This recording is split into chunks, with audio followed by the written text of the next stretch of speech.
We want to give a special thank you to our sponsor, our kind sponsor down in Des Moines. It's Brad Van Meter and his team at State Farm, an office full of Hawkeyes that will treat you and your family right and make sure you have got the right coverage for whatever your needs are. And of course, we all have so many different needs for insurance as it relates to homeowners, auto, life, and just go on down the ladder. Give Brad a call on Monday, first thing Monday, so you don't forget. 515-256-6480, 515-256-6480.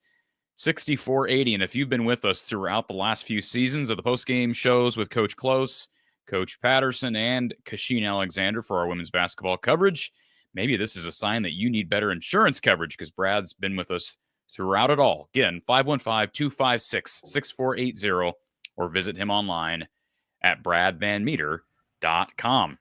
So without further ado, I am joined by a good friend of mine, Coach Gary Close. Corey, Coach, good to have you back. Good to see you, sir. Our ratings plummeted the last show. I know. I heard. I'm sure they just fell through the floorboards. So first of all, appreciate you being here as always. It's always a joy talking college basketball. You know, I hate the winter time. I've just been in Iowa my whole life. Hate winter, but one of the things that makes it bearable is being able to do these shows with you and talk about this great sport and a team that so many people love. And we're talking about a very close loss this evening, unfortunately, for the Hawkeyes, an 85-83 loss to the Michigan Wolverines. This was a game at the Chrysler Center against a Michigan team that came in playing well and an Iowa team that's coming off a buzzer-beating three-point shot against Northwestern at home. Both these teams were actually held the exact same overall and conference record. Both teams were 7-1 and 1-0 in the conference heading into today's game. And it was, 83-83 with under 20 seconds to go. Michigan gets a late score off of a goaltend that was, I think, somewhat questionable. I do think it was the right call that they upheld the call, just to be totally objective. Get your take on that. But I guess my overall takeaways, Gary, and we'll get to yours and get to the callers. I don't want to sound like a broken record, but they lost this game the way Iowa teams under Fran typically lose. They just go through too many stretches where they don't defend well enough. And I have not even looked at, let me look at the official, I promise I've not looked at this. I'm looking at the official box score, but yeah, they're minus 15 on the glass. I just, we've talked about rebounding on countless occasions, and then you look at free throw shooting and you're, 59% from the foul line. That's been a recipe for disaster. It's going to be a recipe for disaster for anybody. But I think if you're not going to rebound well and you're going to have spurts of just bad man defense and not being able to stay in front of your guy, you better make your free shot attempts. Am I wrong on how they lost this game? Obviously, had the chance at the end and just a few inches from Price, his three going down and stealing one. Yeah, no, it was encouraging because I think Michigan's pretty good. I don't know how good they are, but they beat Wisconsin at Wisconsin, and that was a pretty impressive win. So, and then to get off to a slow start and kind of find their way, and then have a chance to tie or win it at the end was encouraging. And Freeman's on the bench for most of the first half. Sanford doesn't shoot well in the first half, and they're still within striking distance of winning a big road game. So I think there's a lot of encouraging signs. There are some areas that they got to get better at, like all teams at this time of the year. And their half-court defense still is a little vulnerable. I think that if you look at Michigan's 2-point percentage, it had to be off the charts. I'm going to guess 70% or better because they didn't shoot very well from three, but got a lot of baskets around the rim that or easier percentage shots through penetration and like literally the last play of the game. So that's one area they've got to get better at because, those shots are too easy. Their teams are going to shoot high percentage if they're getting them right around the rim. 74% from 2. Wow. Yeah, that's high. Yeah, that's making 3 out of every 4, dang near. Yeah. So what do you, if you're a coach and you're looking at stats, obviously, we don't typically, even a box score doesn't break down specifically 2-point percentage. Is that something that as a coach you look at, and what would you like that percentage to be around from inside the arc? Well, I think you'd like to have it below 50. I mean, you're getting above 50. Wow. That's a high percentage. So that's way high. And it's mostly off of dribble penetration. And not only does dribble penetration get you a high percentage or higher percentage shots, and Michigan missed a bunch around the rim too. I mean, I bet they missed 3 or 4 layups, maybe more. But it breaks your defense down so that, you have greater chance of drawing fouls and getting in foul trouble, hurts your rebounding because you're rotating and checking out different guys. And so there's a lot of things that happen with penetration in addition to giving up high percentage shots. So that's one area they've got to get better at. If Michigan had to turn the ball over, I don't know how many turnovers they finished with. It had to be close to 20. 17. 17. That's how Iowa stayed in the game. Iowa probably had 3 or 4 turnovers. So that's where the game stayed even.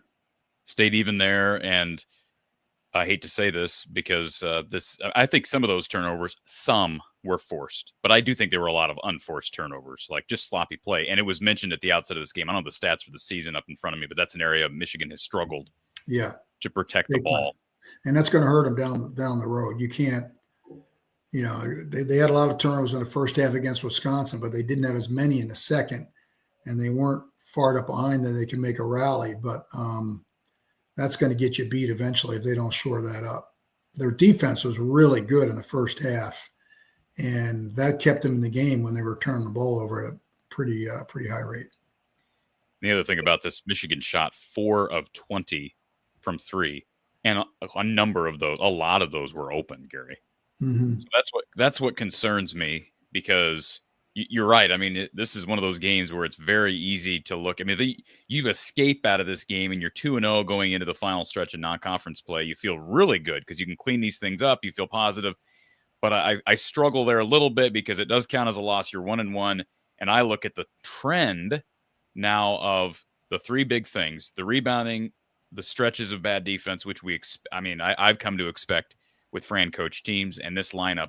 But then the free throw shooting, Gary, that has become a bugaboo trend here of late. How concerning is it that Iowa shot under 60% from the line?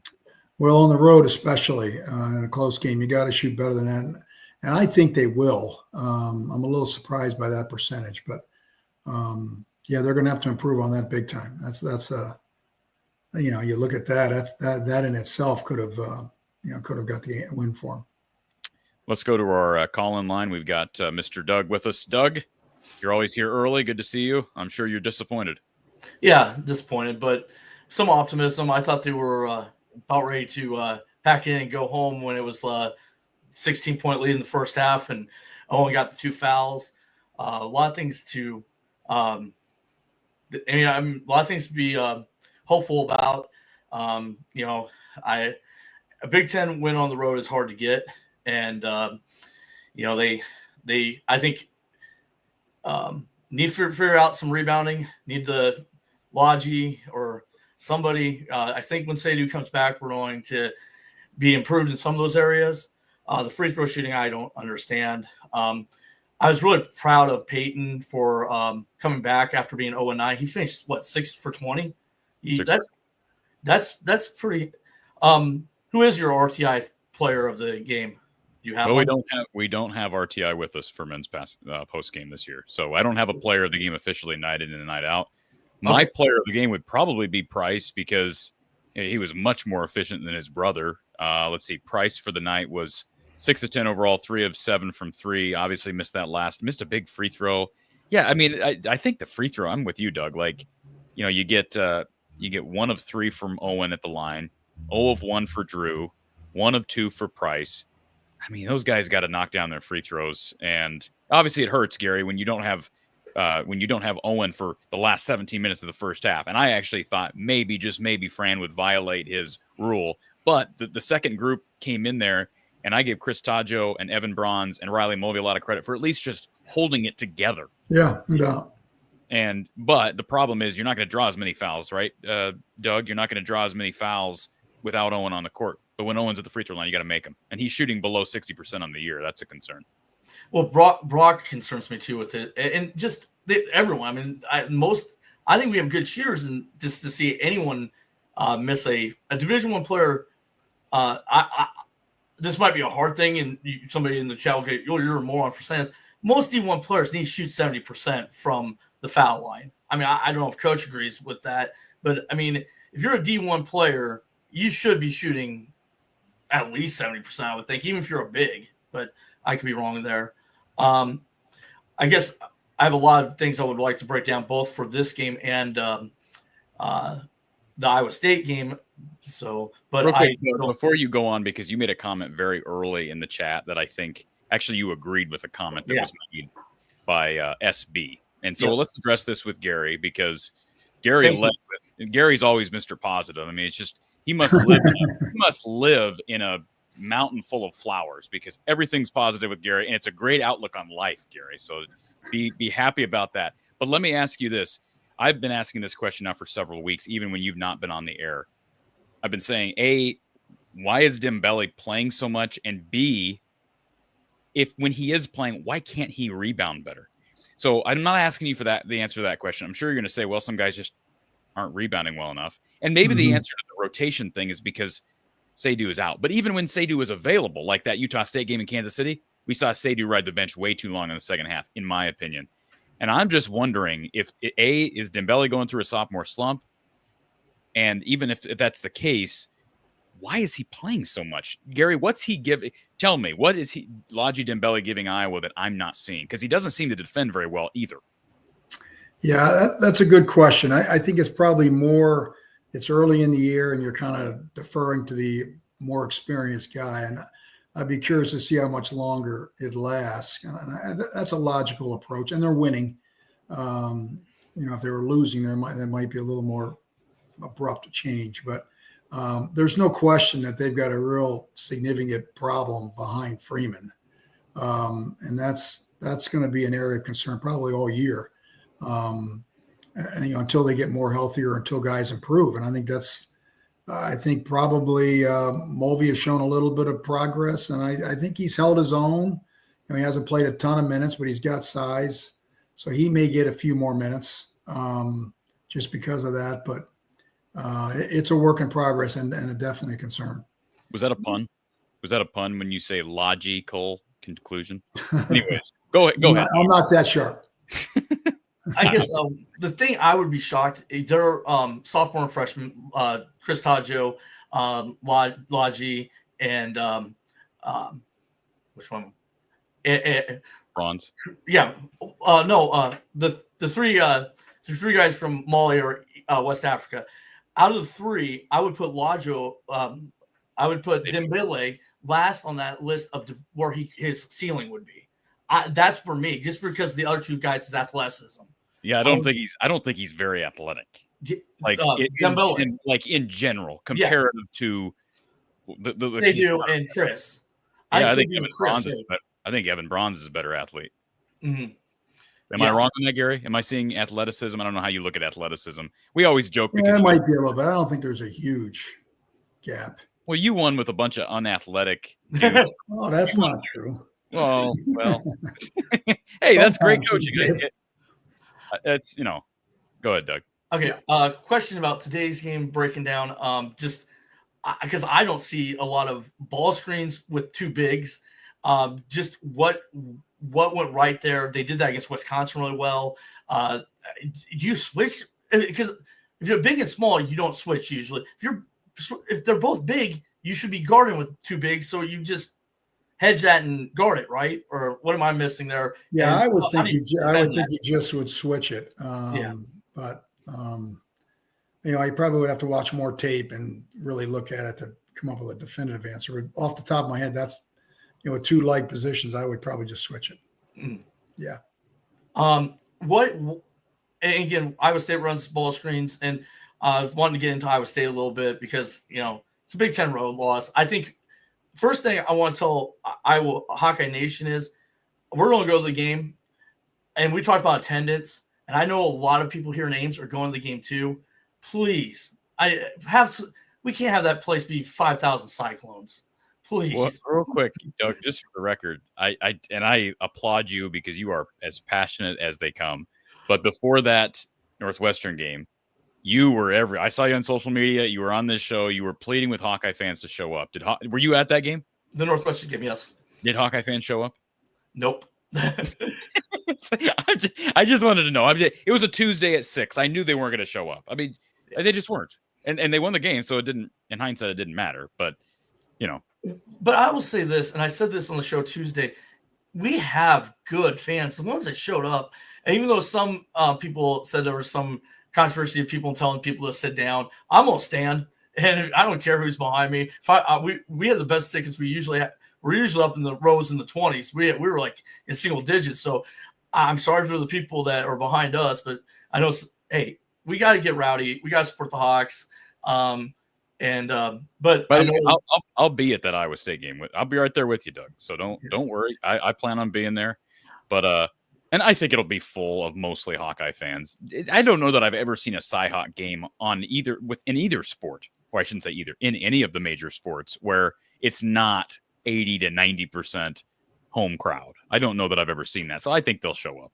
Well, back in the day, I was talking about the Cornhuskers on Saturday. Back in the day, they would go 50-50 at Jack Trice. And I'm not back in the 90s when Iowa State wasn't good. But I don't want to talk about the Bug Eaters right now. Iowa State. You want to talk about that Iowa State football game? You want to bring that up? All right. Oh, that I might want to bring up. I might want to bring that score on that, Gary? Yeah, I watched a little bit of that game. That was. Yeah. I did not expect that. And Iowa State's defense, they just could not stop the run. That's a really good back. But I did not expect that result today, Doug. I actually thought Iowa State would probably win. And boy, I was wrong. You sure were. Okay, a couple questions for Coach. I'll try not to be long-winded. Yeah, I don't know if because I know some people on here get long-winded. I love all the callers. You can talk for 20, 30 minutes. Don't bother me any. My question for Coach would be, what's a hand check? Because it seems to be called differently everywhere.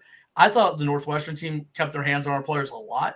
Iowa State does that a lot. They force you to go to your weak hand and force you to not go middle. I call it the Jordan rules. But can you explain why are some teams and some players allowed to do that?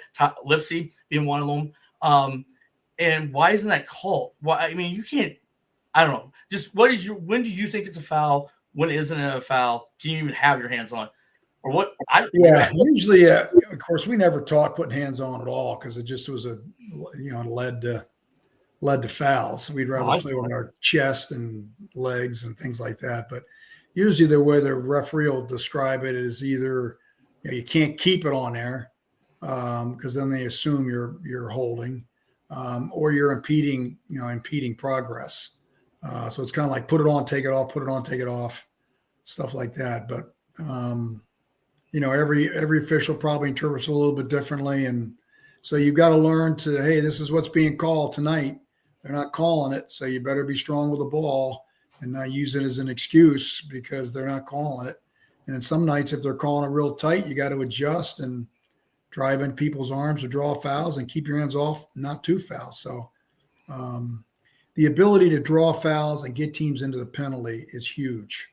Mm-hmm. And that's why we never taught hand checking, because we were afraid we get, it may not be called every game, but then you're getting used to doing it. And then when it is called, you're in foul trouble and the teams are in the penalty, and let's just play defense without doing that. With how aggressive Iowa State is, and Lipsy right here from Ames High,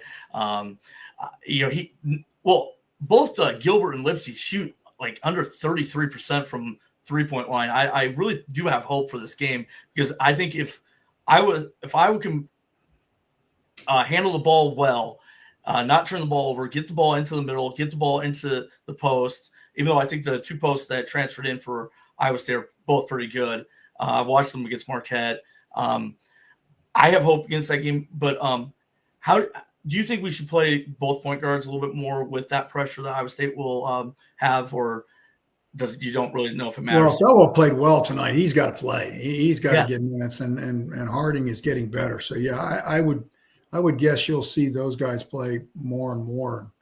They have to go a little more of a smaller lineup, but they handling the ball against them will be big. But Iowa's had a pretty done a pretty well handling the ball. So, and I think Michigan's pretty good defensively. They weren't as good maybe today as they've been in the past, but they're a pretty good, solid defensive team. So they did a nice job of handling the ball. So I don't know if that'll be a problem because they haven't turned the ball over traditionally very much. So Iowa turned it over 4 times tonight, just for the record. And real quick, Coach, are you at all surprised that Felwell, his minutes really dwindled as the game went on? Yes, a little bit. Yeah. That surprised me because he was really part of that group that got them back in it in that first half. And it wasn't so much offensively. And I don't know if my guess is Fran, and we're going to invite Tom Caker on here in just a second because he's just fresh off the Fran McCaffrey press conference. But my guess is Fran would say in response to that, well, Brock and that group got it going offensively. The problem was they weren't getting stops. There was like a 10-minute stretch where they were just trading baskets. Yep. It's 8, 10, 7, 9, 8, 11. It's just we're not getting any headway here. And then they scrambled at the end and gave themselves a chance. But to me, that's where they lost the game, was that long stretch of time where they stopped getting stops. Because to your point, Gary, first half, after they went to that second group, they were getting stops. Now, Michigan was missing some shots from outside. And turning it over. They were turning it over, but they were pressuring better with that second group to create some of those turnovers. I'm just surprised they went away from Drew, and they really need Seydoux back, Doug. Yeah, and that's I'm going to quickly just go because I know Tom and you have other people, and like I said, I don't want to be a hypocrite and be long-winded on here. Maybe I will be. No, the one good thing about Seydoux is that he can handle the ball. And having your 4-man a lot better than Lodgy. Lodgy feels like he might turn the ball over when when they're running the press a little bit. Michigan did a little bit there. I like having 4 guys that can handle the ball more than 3. I don't know how Coach feels about that, but it just made a point forward as we watched Michigan able to. Well, the few times when they were able to break our press was using their big was making some good decisions, and I really think Seydoux will help a lot of those things. But again, there's nothing that can help the thing that was the bugaboo, their third bugaboo, Corey, other than shooting free throws, shooting foul shots. I don't know what they can do. That game could have been very different if they made a couple of those down the stretch. And Owen, and again, if it's too mean for me to say it, I think if you're a D1 basketball player, you should be able to shoot 7% from the foul line. And I'm just hoping that against Iowa State we can handle the ball, speed them up a little bit without us doing stupid stuff. Thank you guys. Really looking forward to Thursday, going to the game. I hope that there'll be 14,000 Hawkeyes there, and we'll make it really hard. It's going to be sold out. Yeah, I think it will be sold out. I did see that they have a few seats through the ticket office, and they're running up pretty high on the secondary market, which usually tells me they're going to be sold out. Thank you, Coach, and good luck. To see you, Doug. You bet. Hey, Doug, appreciate it. Folks, if you're interested in sponsoring any of the coverage, post-game men's or women's basketball coverage, be sure to shoot an email over to info@fromthehawkeye-of-the-storm, all one word, info@fromthehawkeye-of-the-storm. And as we recap Iowa's 85-83 loss to the Michigan Wolverines, the Maize and Blue, let's get over to our representative from Chrysler, Tom Caker, to Hawkeye Report. On the road. Hey, I am. I was the only person here from Iowa. You were the only person that traveled? Yeah. Sorry, Yep. I didn't mean to act so surprised, but that's something. It's not like the old days. It's not like the old days. It looks lonely. Did you drive? With Bob Brooks and Ron Gonder and all that crew. It's me, Gary Dolphin, Corey Sheets, and Bobby Hansen here from Iowa, and that's it. So Well, it had to have been a pretty. I like how now I understand the text message you sent when I asked you about Fran. You said, "Yes, I will be talking to Fran." It literally just you talking to Fran. it was literally just me talking to Fran. Yeah, he was short. He was, I think, still a little frustrated with with the loss, because it felt like that was, as poorly as they played those first, 6 to 8 minutes of the game, it felt like that was right there for them to steal. Yes. And you almost felt like they were going to steal it when you see all those guys calling, and Mhm. including Peyton calling a timeout with 1.1 seconds. You're like, okay, here's Josh Dix again. I asked Peyton about that after the game, and he said that the play was, or Price said the play was supposed to end up with the ball coming to Price, but then he was going to quick dish it to Peyton off the inbound catch, and then he was going to get that 3 off. 1.4? You're going to do that in 1.4? Yeah, well, he said it Looked was to just me like like they might have changed the play at the last minute. Yeah. Just limit their huddle. Well, isn't that play? I think that's like the Brad Stevens play, isn't it, Coach? That's the Yeah, one I've that seen kind of him run Brad that play Stevens. before. Yeah, yeah.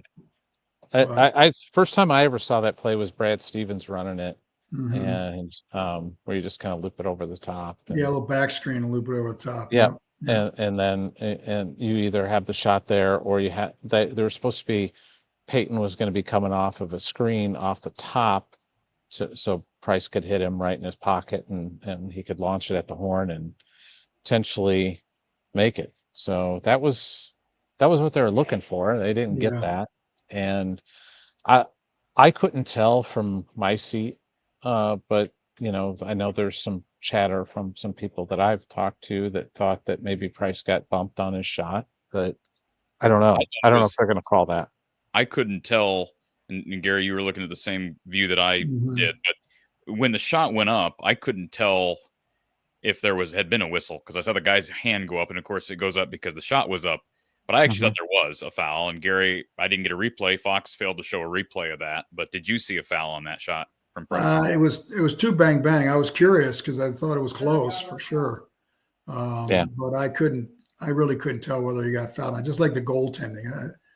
It looked like it might not have been goaltending, but it was kind of bang bang and didn't really get a good look at either one.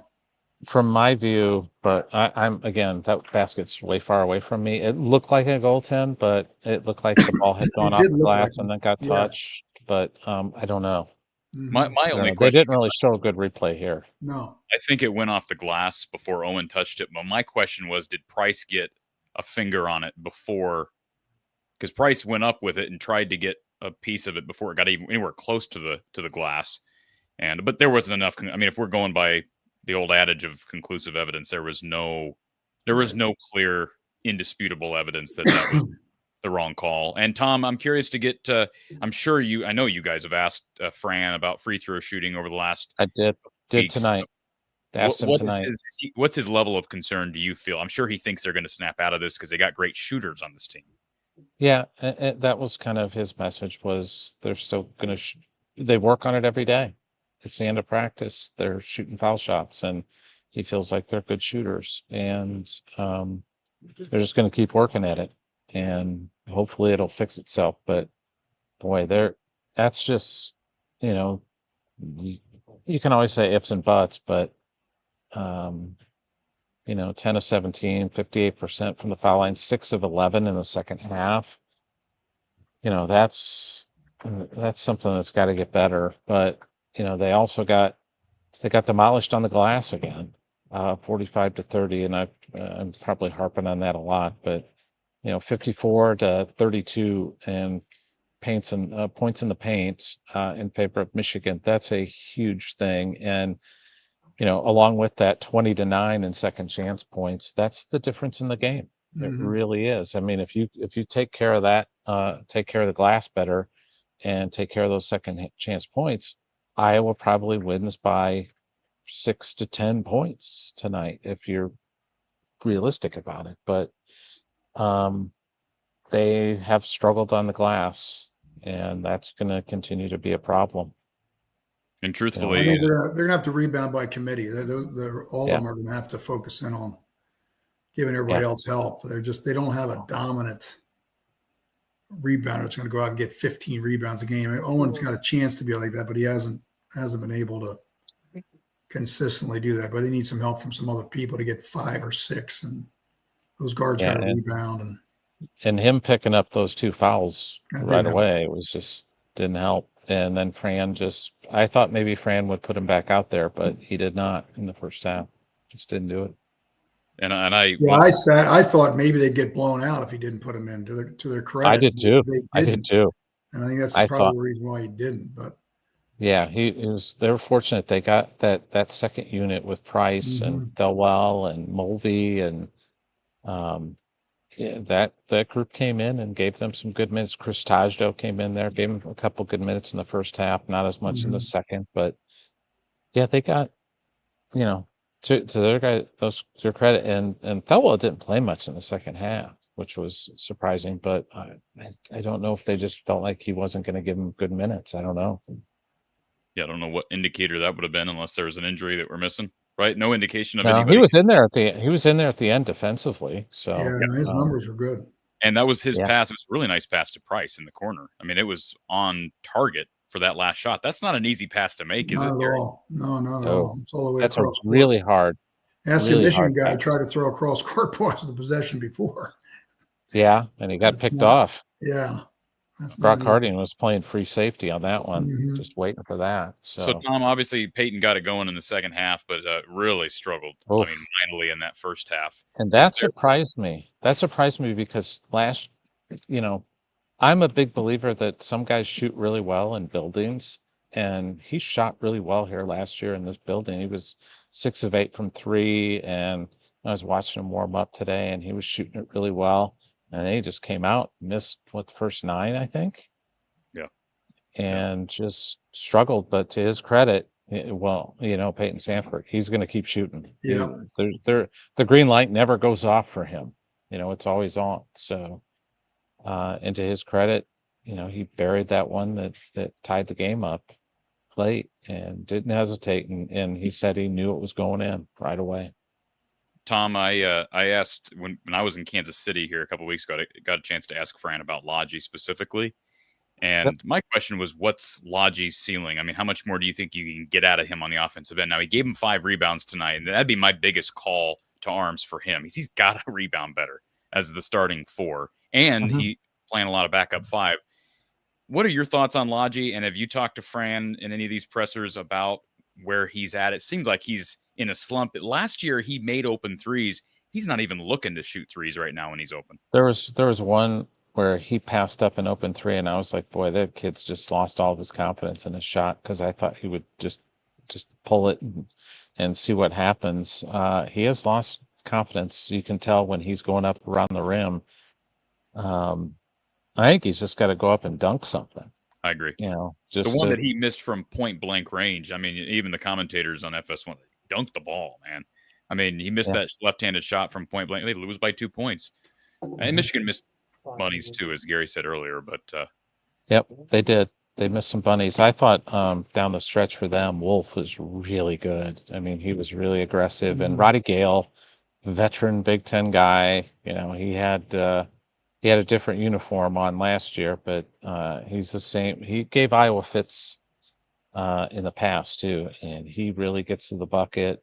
And you knew coming out of that timeout that that's where they were going to go to him off of that the high ball screens action and just try to get him going downhill, because he's tough to handle going downhill. He's physical, strong, and he finishes around the rim, and he was able to get that little bit of an edge, and Iowa couldn't recover, and that was that.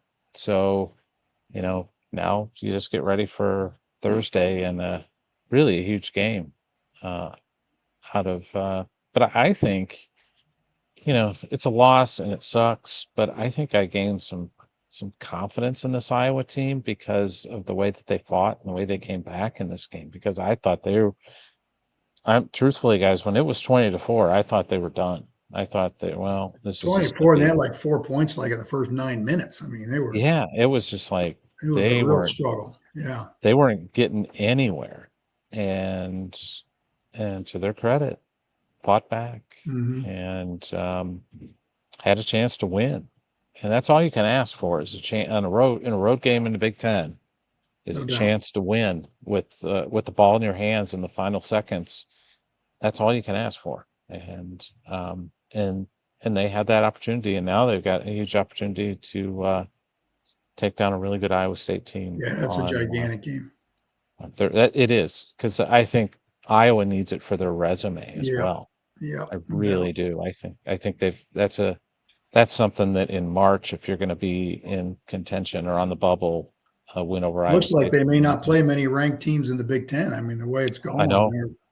Yeah. So yeah, I agree with you. I think it's a huge game. Big Ten is going to cannibalize itself. You're going to just see it's going to be 12-8, 11-9, 10-10, 9-11. I mean, Purdue just 8-12. gets annihilated. Yeah. At Penn State, I mean, they were never even in it. You had Indiana getting annihilated by Louisville. Yeah, yeah. So yeah, the league is really just not. The league is good, but not great, and there's no good team in the league. I thought maybe Purdue had a chance to be that team, but you need to look at what Northwestern did last night. I mean, if that's the 15th best, if Northwestern's the 15th, 16th best team in the league, then this league is incredibly deep because they gave Iowa all they could handle the other night. Iowa needed a miracle to win that one, and then they beat Illinois last night, and that's a sneaky good Illinois team too. It was nationally ranked with, they don't have a lot of names on that team because Brad went out and got a bunch of Lithuanians and foreign guys, but they're really good. They're really good. Tom, anything else stand out from Fran post game? Nothing really. It sounds like I did not ask him, but I was told before the game by someone that they're hopeful that Seydou Traoré will be back for Thursday's game. And is it fair to say Cooper is going to stay out for a while?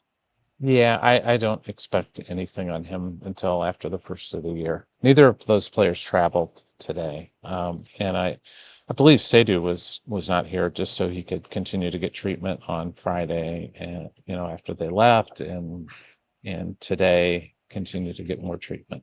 They need him against Iowa State because it's even more athletic Iowa State team that's even tougher defensively and historically better on the glass. I haven't looked at their numbers this year, but they've killed Iowa they killed them on the glass last year in Ames. So Yep. All right, Tom. Safe travels. Good to see you. Thanks, guys. We'll talk to you soon. All right. Tom Kakert, HawkeyeReport.com, part of the On3 Network, as we recap Iowa's 85-83 loss to the Michigan Wolverines. Paul in the chat says, I like the scrap of the players. They don't quit. I think it was an encouraging effort. Ball goes in 2% more, makes 75% of the free throws. They win. Rebounding is real. Got to try something different. Hey, if they had made, they were 10 of 17 from the foul line. So I know it's easy to say this, but move that to 12 of 17, and you're at least going to overtime. 13 to 17 is by no means unheard of, not for an Iowa team. Then you win the game, technically speaking. And that's on the road against a top 25 Michigan team. Do you think that they're actually one of the 25 best teams in the country? I know you complimented them at the outset, Gary. They're right there. They're right there. I'd have to look at their schedule. I think they lost to Wake Forest. Yes. It was their first game of the year, and that's their only loss. But I don't know what they've played. They killed Xavier. They killed Xavier when Xavier was ranked, but then they almost lost to South Carolina State. They've been up and down. Yeah. I think they beat Virginia Tech, if I'm not mistaken. Beating Wisconsin is a good one. Although Wisconsin really hasn't played anybody either. They got a win over Arizona, but now Arizona's like 3-4. So those early season ratings are not, they change quickly. So I think they're pretty good. I think they got a chance to be better than that. I like their coach. So I think they'll be right there. And we'll know more about Michigan here soon. Now, they did beat TCU, so they got to win against a Big 12 team, but they'll get Oklahoma, who's unbeaten, here in a week, and they get Arkansas on the road. Actually, let me see if is it on the road? Let's say this week it's the Jimmy V Classic, so it's in MSG. So there's a couple of opportunities at wins Yeah. for Michigan before we get back into Big Ten play. Yeah. Couple things before we finish. We got James here who wants to join the conversation. How about Keyshawn Gilbert? How good has he been? I don't know how much you've watched of the Cyclones, but whether we're talking that Maui trip and that game against Auburn was, I think it was the best college basketball game I've seen this year. And against two teams that have a chance, I think, both to be in the Final Four when it's all said and done, and it's hard to predict. And then, of course, Iowa State battling Marquette the other night. You got Auburn, Duke. So I think those are some really good teams that have competed in those games. Keyshawn Gilbert's been phenomenal. How has Otzelberger done this so quickly? I know he was part of the program previously, and he has a nice track record at the schools where he coached prior to coming back. But how has he built this? Well, it looks recruiting. It looks like he's got players. I mean, you gotta have some players to win at a really, really high level, and he's been able to do that in all different kinds of ways. So, and then his teams play hard. They're fundamentally sound. The more you watch them, the more you're impressed by what they do. And it's been pretty consistent. They've been good for quite a while now. So they've got it going. There's no doubt about it. That's why this game is huge for Iowa. It's a big, big game. Where is Pewaukee, Wisconsin? Pewaukee's over by Milwaukee. Okay. All right. I should have figured that because they're 6'8". He recruits Wisconsin well. Yeah, this Momcilovic kid who's been, when I've watched him, he's averaging 12 a game. But when I watched him in Maui, he looked the part. I mean, he looked like a guy who could maybe, if he develops on the defensive end, could maybe play in the league someday. Obviously, Curtis Jones has been big time leader, and then Taman Lipsey, who Doug mentioned earlier, who's homegrown. I think he's dealt with some injury problems here of late. But they all defend. They all rebound at a really high rate.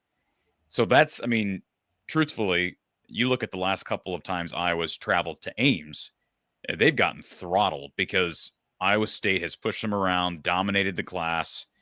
Obviously, you tend to shoot better at home.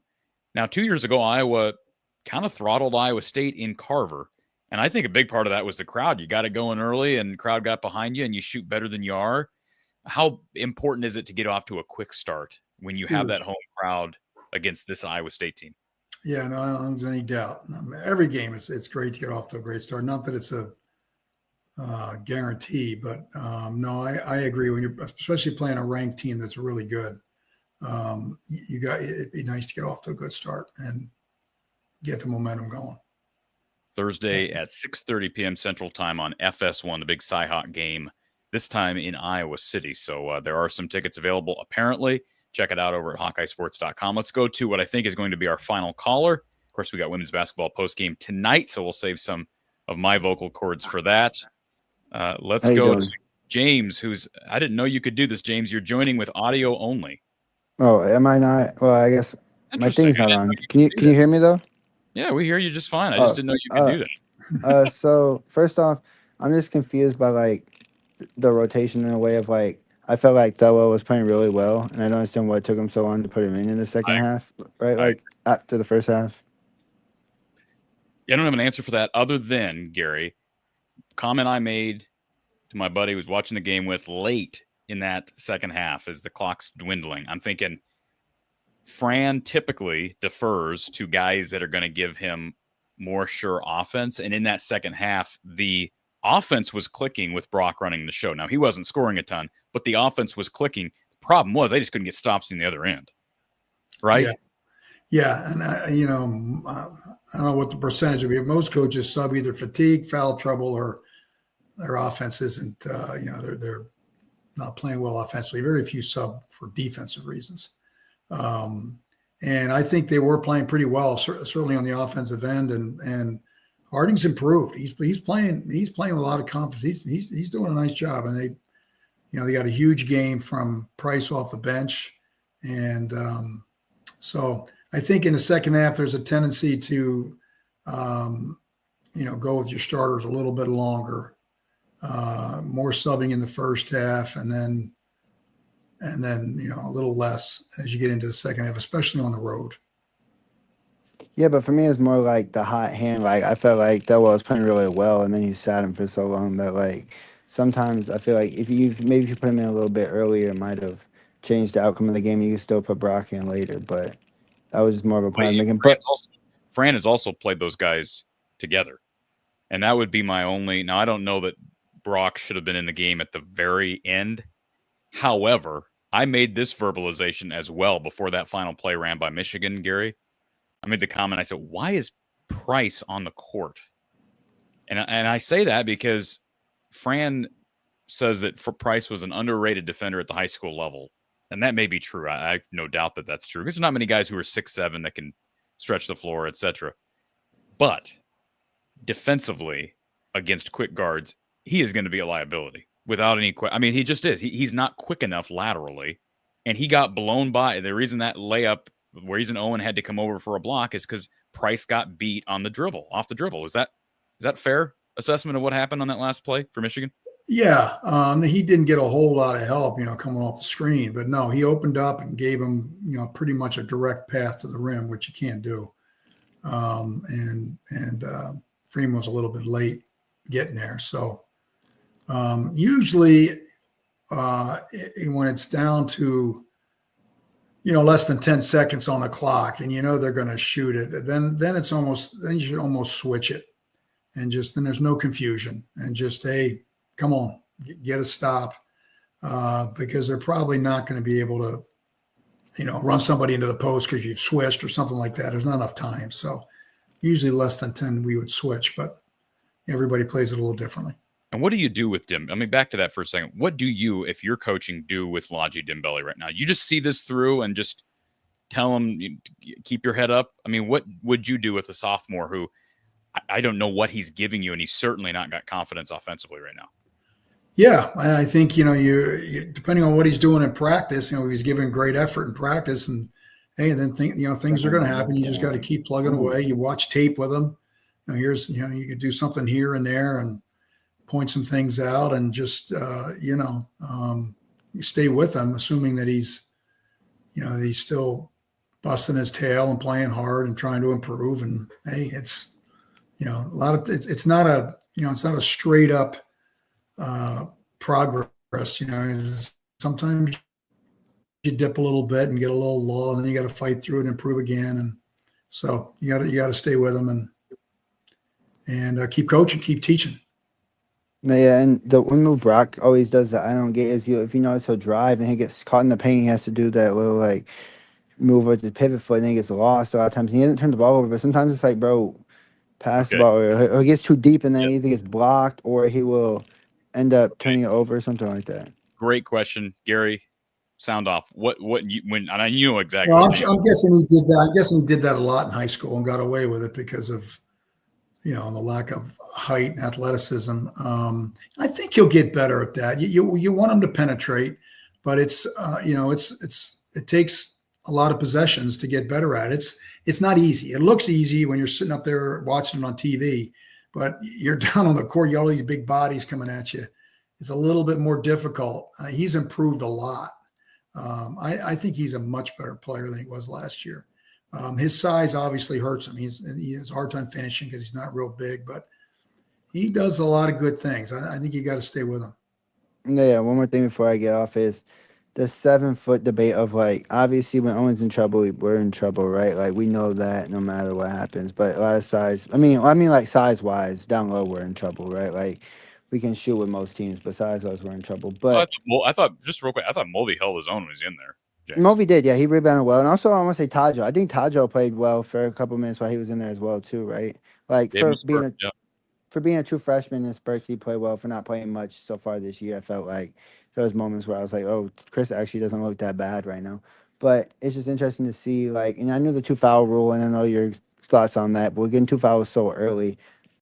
I didn't think he'd sit him the whole period, but he did, and that was his choice. So he just ride with it, And yeah, honestly, I don't know that I disagree with it simply because they held their own, and so knowing Fran's stance on that, if they got down 20, and it might be too late at that point, Gary, but they didn't. They fought back and they got it back basically even. By the time you hit halftime, that's all you can ask for without Owen Freeman, who, by the way, I think is their best player. Yeah, so, and I think the other thing, he hasn't proven that he can stay away from fouls. No, yeah, I agree with that too. A senior that learns how to play with fouls, and maybe you're a little more lenient on maybe doing that. and maybe at home, maybe you do it. So I get it. It just it's a hard time to sit for that long, then sit through halftime and then play effectively. To his credit, he did okay. So Yeah, no, and one more thing before I get off, I do agree with you. I think Riley played really well in his minutes, and there's been some points he did rebound really well. Obviously, the finishing part he didn't do, but he was getting rebounds left and right. And I was like, okay, Riley, I see you, like getting over people and getting some rebounds. So it'll be interesting to see how it pans out. But it's a loss that obviously I thought we would lose by more when you start the game out 20-4, right? So you fought back, you take the game the way it is, and obviously you want to win it, but you couldn't. But at least you fought back, and that's a good sign. At least to show life all the way through. So absolutely, definitely. James, we'll maybe talk to you tonight after the women's game. Yeah, should be possible. And go Hawks tonight. And you're gonna have it's gonna be probably rough for you in Ames with the Iowa State loss, with Iowa State getting blown out today. I mean, I know you're not an Iowa State fan, but being in Ames, are probably gonna be all up in arms about it. But they'll get a chance to hurt my feelings on Thursday. Let's hope that doesn't happen as well. I'm not hurt by the loss, by the way. So yeah, but all right, I'll talk to you later. Sounds good. Thank you, James. Iowa State on Thursday, and we do have one last caller. Before we get to that last caller, Bram says, is Traore or Koch able to play Thursday? So we did have Tom Kakert on 3. He was with us here a few minutes ago, Bram, if you missed that. Sounds like Koch is going to be out at least until the new year. I've not spoken with Fran about that. I've not spoken with Cooper or JR about Cooper, but I know he's dealing with an issue that's probably not going to be resolved until at least the next month, and that's what Tom said. Seydu sounds like he's got a shot. He was on. Let's see, what was Tom's comment? He stayed home to rehab. He did not take the trip to Ann Arbor, but they're hopeful they can get him back. And boy, they need him. His athleticism against Iowa State and his rebound. I think his rebounding is just maybe the biggest thing. He may be the most important non-starter for this team, even with what Price has given you from 3 and what Thelwell is giving you, because of his length and ability to rebound, Gary. I mean, he averaged over 8 a game as a freshman at Manhattan. I know it's a different level, but it is D1 hoops. As a freshman, that's impressive. And he is just, I think he's, with his range and his upside, he's going to be really important, especially once he settles in. Hopefully he can stay healthy. All right. Seth says, Corey, you're too young. Gary had a lot of athletic bigs. I'm not saying he didn't have athletes, right? Jordan Taylor was a phenomenal player and a really good athlete, right? Yeah. But was Nigel Hayes, was he above average athletically? I mean, I don't think of that. You think he was above average athletic? Oh, yeah, definitely. All right. You're just sticking up for your guys. I love it. He was a player. I mean, he was a player. And he's had a huge professional career in Europe. And even got to be with the U.S. Olympic team when they were preparing for the Olympics this past year. So, no, he was a good athlete. I would say he was great, but he was good. Sam Decker was a really good athlete. Yes, absolutely.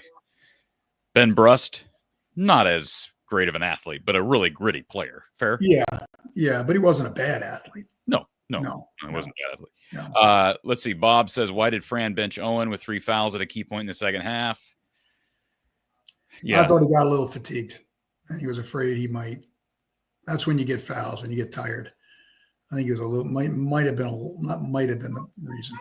And to the point that was brought up earlier, the fact that Fran sat him the rest of the 17 minutes, it's okay from a perspective of they fought back with the group they had. But my one criticism would be what you brought up here a few minutes, Gary, is you're allowing him to get real cold.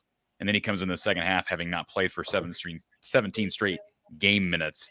So I think there's a question mark there. And then Shane that's like sitting an hour and a half between the game and halftime. That's a long time. Right. Yeah. And Shane wants to know how much free throws are actually practiced. They're practiced. I don't know. I'm sure every coach approaches it differently, but it's part of everyday practice. Oh yeah. Yeah. No, there's no doubt about that.